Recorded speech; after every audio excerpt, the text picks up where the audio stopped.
তিরোধান দিবসে লোকনাথ বাবার পূজা পদ্ধতি। আসনটি প্রস্তুত করে বাবা লোকনাথের স্নানাভিষেকের পাত্রটি প্রস্তুত করে নেব। তাই একটি পাত্রে চন্দন, পুষ্প, তুলসী পত্র দিয়ে স্নানের পাত্রটি প্রস্তুত করে নেব।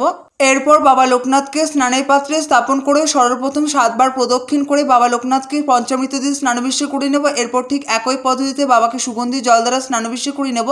অভিষেক সম্পূর্ণ হয়ে যাওয়ার পর বাবাকে পুষ্প অভিষেক করে নেব। এরপর বাবাকে আসনে স্থাপন করে দেবো। বাবাকে আলতা হাতে পরিষ্কার করে মুছে নেব। এরপর বাবাকে শ্বেতচন্দনের তিলক পরিয়ে দেবো। বাবাকে একটি পৈতি নিবেদন করব। বাবাকে বস্ত্রস্বরূপ একটি সাদা কাপড় নিবেদন করব। শ্বেতচন্দন সহযোগে একটি সাদা ফুলের মালা এবং আকন্দ ফুলের মালা নিবেদন করব।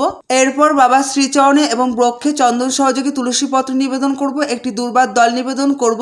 বাবার শ্রীচরণে 3 বার পুষ্পাঞ্জলি দিয়ে নেব। বাবাকে আকন্দ ফুল নিবেদন করব।